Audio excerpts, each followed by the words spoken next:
Olá, como vai? Muito boa noite para você. Justiça determina a prisão de irmãos suspeitos de envolvimento em ataque a tiros no centro de Patos de Minas. Viatura do Corpo de Bombeiros de Patos de Minas se envolve em grave acidente na BR-365 e você vai ver também.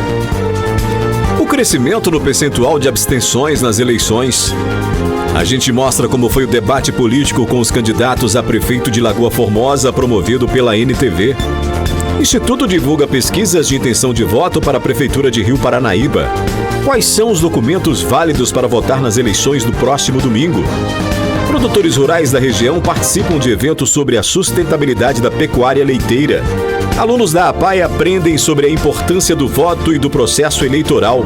Crianças e adolescentes com idade entre 9 e 14 anos devem se vacinar contra o HPV. Agora no NTV News.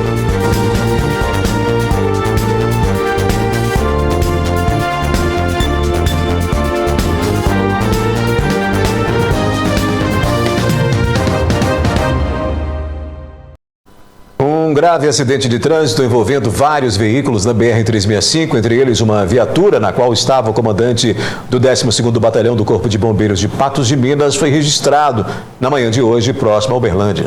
As imagens do grave acidente envolvendo militares do Corpo de Bombeiros de Patos de Minas impressionam.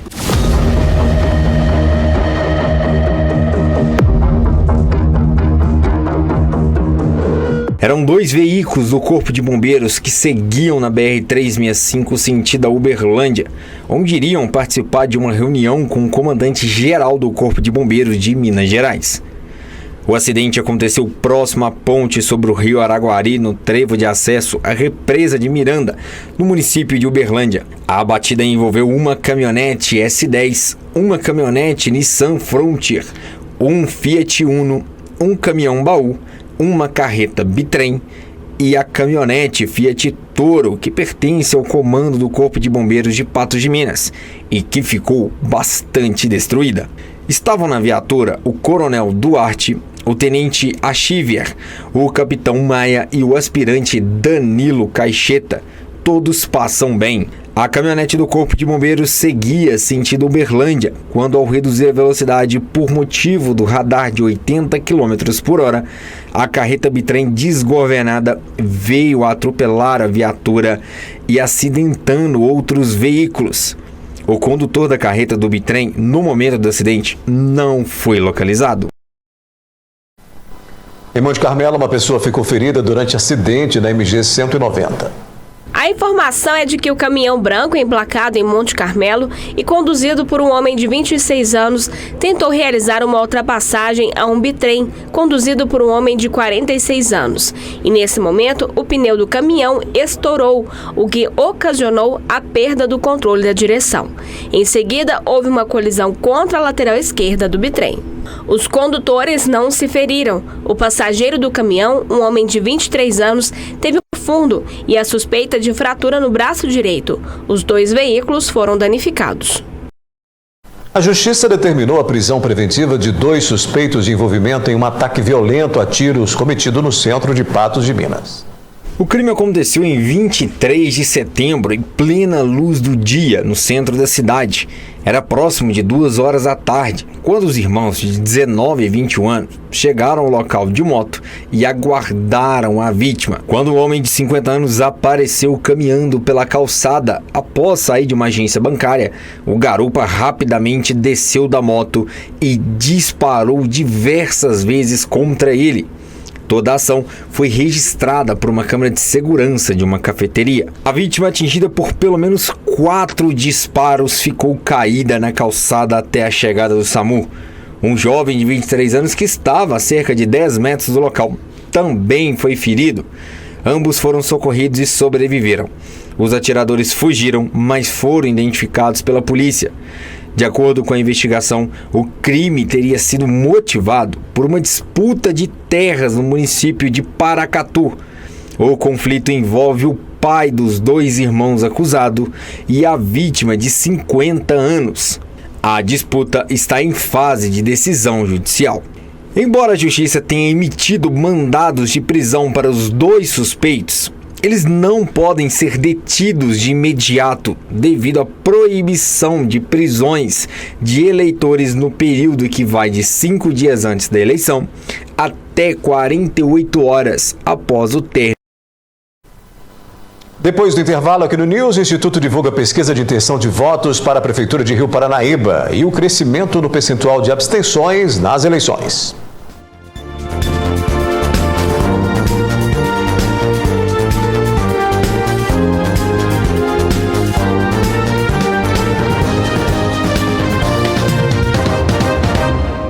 Morreu nesta quinta-feira, aos 97 anos, no Rio de Janeiro, o jornalista, locutor e apresentador Cid Moreira, internado há algumas semanas para tratar uma pneumonia no Hospital Santa Teresa, em Petrópolis.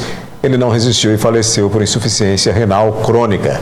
Cid Moreira tornou-se o rosto mais marcante do Jornal Nacional, da Rede Globo, por onde permaneceu por 26 anos. Nas últimas eleições, Patos de Minas registrou mais de 30 mil abstenções de votos. Em todo o país, cerca de 32 milhões de eleitores não compareceram às urnas. Os percentuais demonstram um certo desinteresse pela eleição. Nas últimas eleições municipais que aconteceram em 2020, Patos de Minas registrou 30.235 abstenções, sendo em média 27,54% dos eleitores. Para uma cidade em que 116 mil pessoas estão aptas a votar, números como esses assustam. Especificamente em Patos de Minas, nas eleições municipais, se nós olharmos desde o ano de 2000 até o ano de 2020, teve uma evolução gradual. Em 2020, as abstenções totalizaram 12,49% e nas últimas eleições 27,54%.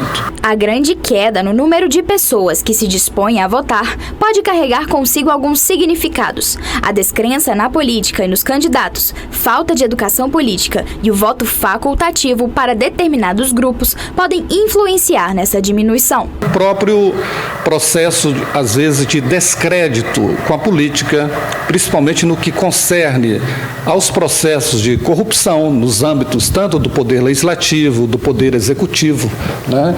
E às vezes as pessoas não acreditam. Falta também, obviamente, uma educação política, não tenho a menor dúvida disso, mas há um certo ceticismo por parte do eleitor. Claro que a gente observa, por outro lado, que a multa é R$ 3,51 para aquele eleitor que não votar. Agora, o que nos preocupa com esse crescimento das abstenções na cidade de Patos de Minas é porque, para os analfabetos, jovens de 16 e 18 anos, e para as pessoas acima de 70 anos, ou seja, nessas três faixas, o voto não é obrigatório, né? Então, isso pode, talvez, explicar um pouco também o porquê do crescimento dessas abstenções. Nós acreditamos, que isso vem decorrente de outras eleições, onde está se vendo uma divisão, do eleitor, e de outro lado também as promessas não cumpridas. A gente vê que muitos políticos no tempo da eleição, na época da eleição, fazem compromissos, e não são cumpridos. Além do que, a gente vê uma população mais jovem, não muito interessada pela política. As pessoas hoje estão mais voltadas para o trabalho, pela formação profissional, e estão entendendo que o lado político, embora isso seja o dia a dia de cada cidadão, a polis, a cidade, onde ele vive, está deixando de lado, desinteressado, muito sem confiança naquilo que é proposto pelos candidatos. É necessário uma mudança de postura, não apenas da população, mas de todos aqueles que de alguma forma acreditam estarem aptos para exercer cargos públicos. Há realmente por parte do eleitorado, uma parte até bastante significativa, de quase um terço, que anula ou que vota em branco, ou que não comparece, de dar uma resposta à questão da crise de representatividade que nós vivemos no Brasil. Quer dizer, uma resposta, isso seria um sinal para que os políticos tanto do âmbito do Poder Legislativo quanto do Executivo, refletissem sobre as suas ações no seu dia a dia. É um recado da população, e não é um recado velado, né? Ele é explícito. Então, há realmente que se pensar numa educação política e que os políticos possam repensar as suas ações no seu dia a dia. Não há um incentivo para que a pessoa vá até, né, a zona eleitoral e apresente seu voto ali. Não existe algo que... Porque o nosso voto já é obrigatório, mas não existe um incentivo maior, uma energia melhor para que aquele cidadão vá até lá, né, e participe da escolha do melhor candidato para a sua cidade. Então, a gente vê com grande preocupação, possivelmente o aumento de abstenções será cada dia mais, e a necessidade, né, do legislador rever, não obrigando o cidadão a votar, mas colocando para ele ideias, né, ações que possam incentivá-lo a exercer o seu sufrágio, o seu voto. Pesquisa eleitoral realizada em Rio Paranaíba mostra uma disputa acirrada na corrida eleitoral, mas com vantagem percentual para o candidato Adriano do PL. A pesquisa aplicada pelo INPAC, Instituto de Pesquisas Aplicadas e Consultoria Limitada, em Rio Paranaíba, com 401 eleitores, mostra que quando perguntados no modelo espontâneo, quando não se apresentam os candidatos, se a eleição fosse hoje, em quem você votaria para prefeito de Rio Paranaíba? Adriano, do PL, lidera com 40,40% das intenções de voto. Liemar, do Central, do PP, com 36,91% na sequência. 5,74% dos eleitores afirmaram que não votariam em nenhum. 1,75% não souberam quem são os candidatos. 15,21% não souberam ou preferiram não opinar. Na pergunta estimulada, quando se apresentam os candidatos, a pergunta foi: se as eleições para prefeito de Rio Paranaíba fossem hoje, e sendo esses os candidatos, para quem você votaria? Adriano, 42,64% das intenções de voto. Liemar, do Central, 41,15%. 4,49% dos eleitores indicam que votariam em branco ou nulo. 11,72% não souberam ou preferiram não responder. A pesquisa foi registrada no TSE sob o número MG 03825/2024 e tem margem de erro de 4 pontos percentuais para mais ou para menos, com nível de confiança de 90%. A seguir aqui no News, produtores rurais da região participam de eventos sobre a sustentabilidade da pecuária leiteira. E alunos da APAE aprendem sobre a importância do voto e do processo eleitoral.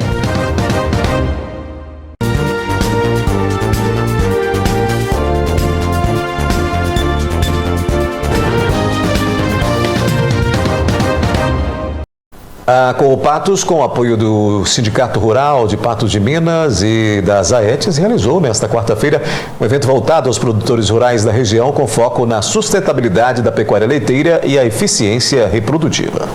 O encontro teve como objetivo principal fornecer informações e ferramentas que possam auxiliar os produtores a melhorar o desempenho reprodutivo de seus rebanhos, fator diretamente ligado à lucratividade da atividade leiteira. O propósito da Coopatos está trazendo essas informações de forma mais atualizada, conhecimento de pesquisa como a gente tem aqui hoje, é uma forma que a gente vê que a gente pode estar trazendo a tecnologia e o conhecimento para todos os níveis de produtor. Então aqui pode ter e deve ter e tem produtores pequenos, médio e grande. E aí a gente entende também que na busca da Coopatos de estar cada vez mais presente ao lado da cadeia do leite, nós estamos promovendo esse evento em parceria com as OEDs, mas aberto para todos os produtores, não é exclusivo para o cooperado da Coopatos, porque é uma forma que a gente tem de fomentar a atividade, organizar a cadeia e fazer com que ela seja rentável, porque não dá mais para trabalhar só pelo prazer, é preciso ter resultado, até por uma questão de levar a turma mais nova, né, para suprir essa vaga que vai ficando, que o pessoal vai ficando velho. Então a Coopatos é muito preocupada com a questão da sucessão. E quando você traz tecnologia, conhecimento, a parte da juventude se interessa. O evento foi intermediado pelo professor José Luiz Moraes Vasconcelos, mais conhecido como professor Zé Zequinha, uma referência no setor agropecuário da região. Ele abordou as principais estratégias para aumentar a eficiência reprodutiva. Mostrar que existe, primeiro, que eficiência reprodutiva é vital dentro do sistema. Você melhorando a eficiência reprodutiva, você tem maior produção de leite com menor custo. E vamos mostrar a estratégia do protocolo de ATF recomendado por nós para que tenha melhor fertilidade e, consequentemente, mais produção de leite com menor custo.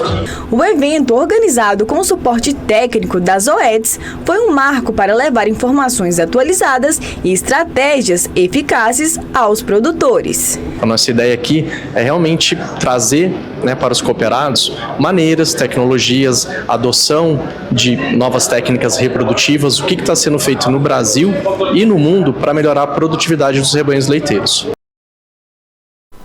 A APAE está realizando a preparação dos alunos que já estão com idade para votar nas eleições deste ano, enfatizando a importância do processo eleitoral.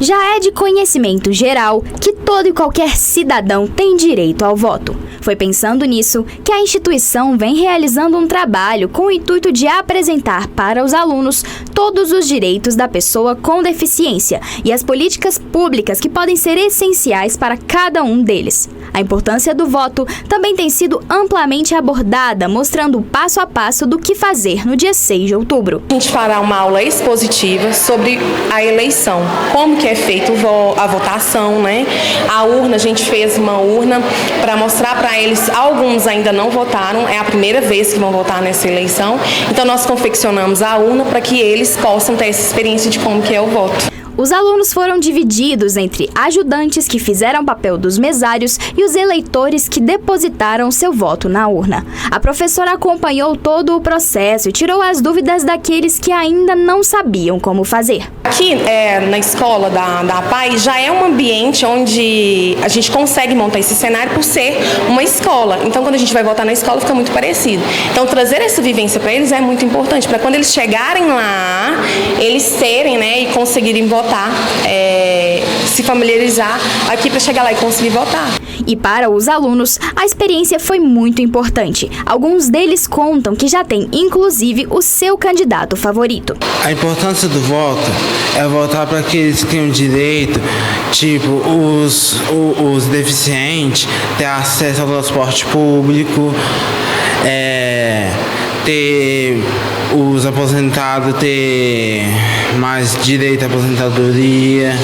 E o importante é que o prefeito vereador que nós vamos votar seja um bom prefeito e um bom vereador. Estou muito ansioso a votar. E você acha importante que vocês tenham direito a esse voto? Tem, eu acho importante para votar. Ações como essa incentivam o envolvimimento da pessoa com deficiência nas decisões públicas, trazendo cada vez mais inclusão, acessibilidade e igualdade. Eles têm que ter voz política, Eles têm que votar, eles têm que escolher, eles têm esse direito. Então, quando a gente traz isso para a escola de autodefensores, essa conscientização é muito importante para eles, para que eles se conscientizem, eles escolham o seu candidato, Começa com respeito, e a inclusão de todas as pessoas. Em instantes, aqui no News, as inscrições para o programa de residência em Medicina da Família e Comunidade. E crianças e adolescentes com idade entre 9 e 14 anos devem se vacinar contra o HPV.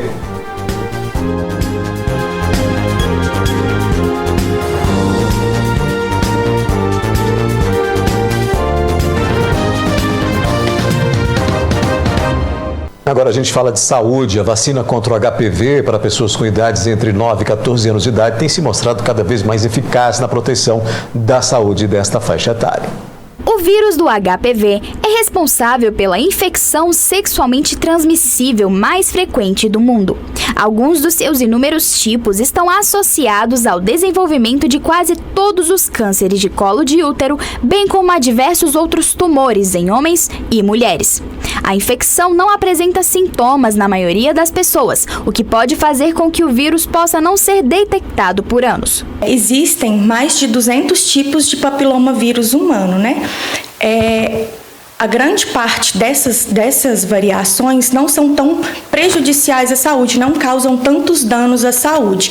Porém, uma grande parte dessa variante podem ser extremamente prejudiciais e causar as verrugas genitais, os cânceres, como colo do útero, do órgão masculino, do órgão feminino, ânus, orofaringe. A vacina contra o HPV é aplicada no sistema público de saúde, com foco principalmente em indivíduos que ainda não iniciaram a vida sexual. No Brasil, a imunização começa em 2014 apenas para meninas de até 14 anos incompletos. Hoje, ela é disponibilizada de forma gratuita para crianças e adolescentes de 9 a 14 anos. E no caso de adultos, alguns grupos específicos também podem ser imunizados. Atualmente saiu uma nova norma, no SUS, que eles vão resgatar esses não vacinados até os 19 anos. Mas aí acima dessa faixa etária, só se você tiver alguma coisa que justifique mesmo essa vacinação, com pedido médico para realização. A rede privada, a HPV nonavalente, que vai proteger contra 9 tipos do papiloma vírus humano, ela está a 910 cada dose. A quantidade de doses vai depender da faixa etária de iniciação da vacinação, Dos 9 aos 19 anos são 2 doses com intervalo de 6 meses e acima dos 19 serão 3 doses com intervalo de 2 e de 6 meses entre cada uma. De acordo com a Sociedade Brasileira de Imunização, mulheres sexualmente ativas já infectadas pelo vírus permanecem sob risco de novas infecções ao longo da vida, pela quantidade de subtipos existentes. Uma pessoa infectada por um subtipo ainda pode se proteger por meio da vacina. Em nota, a Prefeitura de Patos de Minas reforça que a vacina contra o HPV faz parte do calendário de rotina e é oferecida para pessoas de 9 a 14 anos. Fora dessa faixa etária, pessoas de 9 a 45 anos que possuem algumas condições especiais, como HIV, transplantados de órgãos sólidos ou medula óssea ou pacientes oncológicos, também têm direito ao imunizante. Nesses casos especiais, a vacina é ofertada pelo Centro de Referência de Imunobiológicos Especiais, mediante apresentação de laudo médico. Além disso, o paciente deve estar munido de documento pessoal com foto, comprovante de endereço e cartão de vacina. Vale destacar que a neoplasia intraepitelial cervical não está entre as condições especiais que dão direito à vacina pelo SUS. Atualmente, no Brasil, a cobertura vacinal com HPV está muito baixa, E eu acredito que isso se dá pela falta de informação das pessoas, Pelo desconhecimento, que as pessoas desconhecem o quão importante é a vacina do HPV na prevenção dos cânceres do colo do útero, do câncer do orofaringe, E sem contar que as pessoas desconhecem o fato da vacina ser extremamente segura. Não só a vacina do HPV, quanto as vacinas em geral, já salvaram milhares e milhares de vidas, Então é importante essa conscientização das pessoas quanto à vacina. Estão abertas as inscrições para o programa de residência, medicina da família e comunidade. O programa terá duração de 2 anos, com carga horária de 5.820 horas e 10 vagas estão disponíveis para os interessados. O programa já existe há algum tempo, desde 2015. Esse ano a gente está reformulando algumas questões no programa, principalmente para estimular a adesão dos médicos, Um programa muito importante para a saúde pública aqui do município, porque esses profissionais eles atuam nas unidades de saúde da família, na atenção primária aqui do município, que é um ponto estratégico aí para atendimento qualificado à população. Então, esses profissionais vão dar suporte aí à rede de saúde do município. Os profissionais podem se inscrever até o dia 14 de outubro, as inscrições já estão abertas desde o último dia 30 de setembro. Podem se inscrever médicos com graduação completa até o dia 28 de fevereiro de 2025 e a previsão do início das atividades da residência no dia 1º de março de 2025. Vamos passar aí também a questão da carga horária, né? A gente sabe que é uma carga horária um pouquinho puxada também, dependendo aí do local. Então, como é que vai ser? A carga horária padrão da residência médica é 60 horas semanais, e essas horas elas são distribuídas através de atividades práticas e teóricas. Então, o residente vai atuar primordialmente aí nas unidades de saúde da família, nas unidades de atenção especializada, na UPA, e, além disso, ele vai ter discussões clínicas, né, seminários temáticos aqui conosco, com os professores e com os preceptores do Unipan, para fornecer suporte nos casos que eles estão conduzindo aí nos campos de prática. O link ele pode ser acessado através do site da Associação de Apoio à Residência Médica de Minas Gerais, ARENG.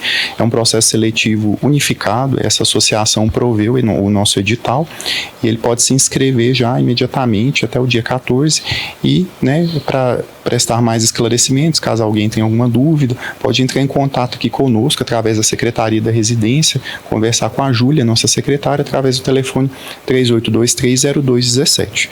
É importante destacar que o residente aqui no município ele vai receber, né, um complemento de bolsa, e aí, para mais informações sobre isso, pode fazer contato aqui conosco. Daqui a pouco, quais são os documentos válidos para votar nas eleições do próximo domingo? E a gente mostra como foi o debate político com os candidatos à Prefeitura de Lagoa Formosa, promovido pela NTV.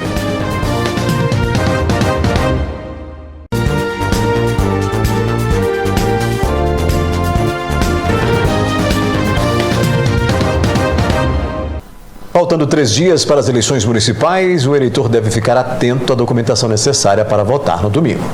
As eleições municipais acontecem já no próximo domingo, dia 6 de outubro. E algumas informações são muito importantes para que as pessoas possam exercer o seu direito ao voto.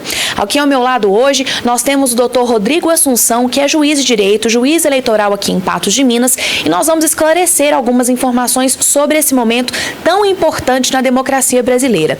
Doutor, esclarece para nós, por favor, em relação à documentação. O que é necessário que o eleitor leve no dia de votar?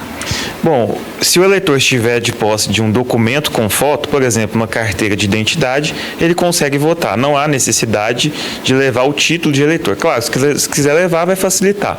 É importante lembrar que a biometria, ela não é obrigatória ainda no nosso município. Então, a pessoa que não fez a biometria, ela pode votar normalmente, basta levar o documento com foto. Lembrando que o e-título também serve para votação, então a pessoa pode baixar, fazer normalmente a inscrição no e-título, ela consegue votar, mas é sempre importante ter uma documentação com foto para evitar problemas. Eu sempre recomendo a pessoa, por exemplo, levar o documento de identidade, que pode ser que na hora lá o aplicativo não abre e a pessoa não consegue votar. Então leva o documento com foto que vai estar tranquilo.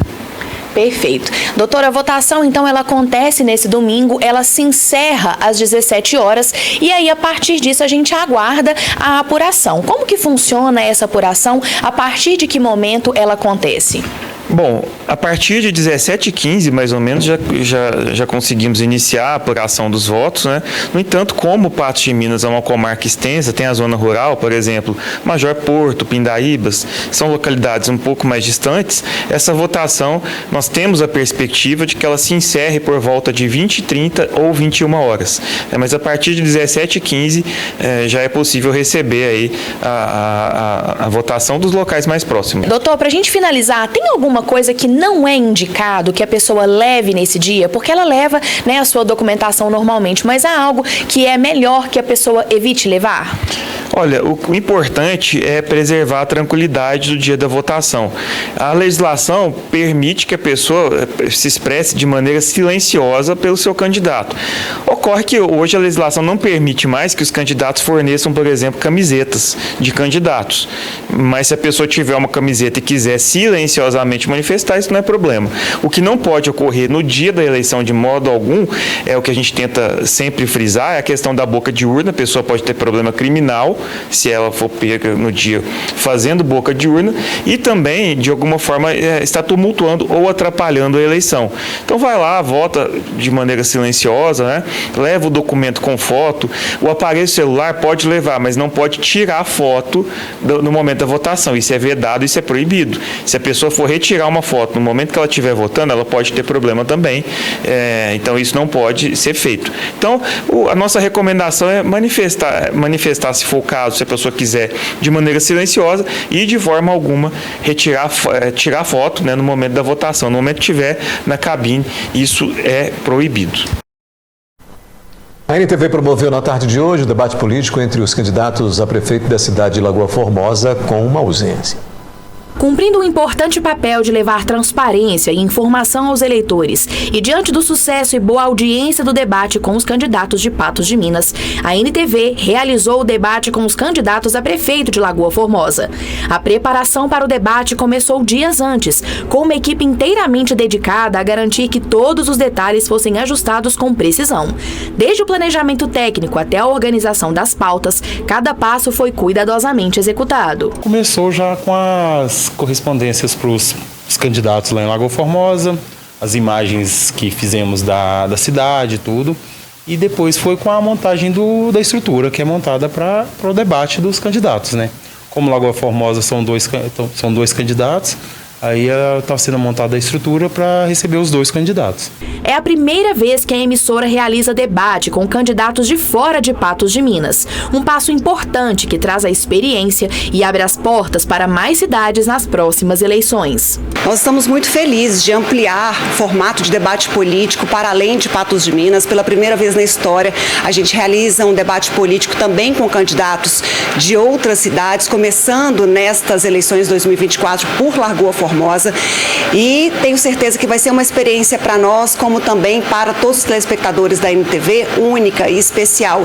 E a gente espera que nas próximas eleições a gente amplie essa ideia e promova debates também com outros candidatos de outras cidades, que, claro, são sempre bem-vindos a esta emissora. Lagoa Formosa tem 2 candidatos à prefeitura nessas eleições, mas apenas um deles compareceu ao debate. Por meio de suas redes sociais, o candidato Didi disse que não compareceria ao debate por motivos de segurança.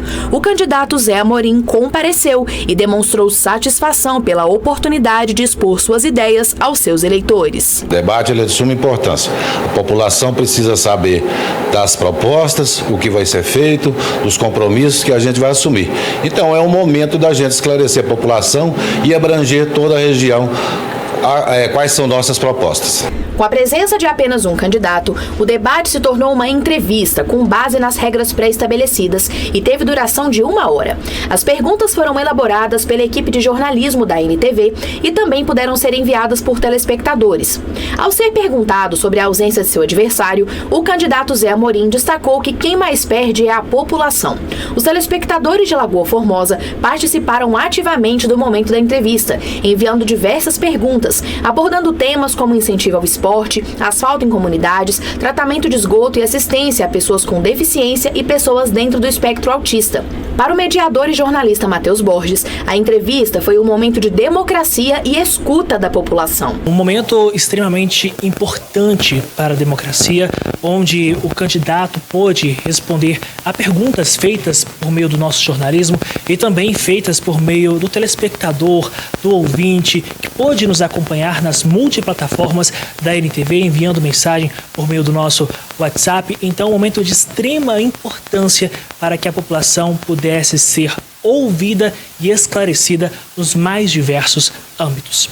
Após a entrevista, o candidato Zé Amorim disse que o momento foi importante para informar a população de Lagoa Formosa. Esclareceu bastante para a população de Lagoa Formosa nosso plano de governo e nossas ações que vão ser implantadas a partir de 1º de janeiro. Então eu achei de suma importância essa entrevista. Poderia ter sido um debate, mas foi uma entrevista muito proveitosa. Lagoa Formosa, eu tenho certeza que ganhou muito com essa entrevista.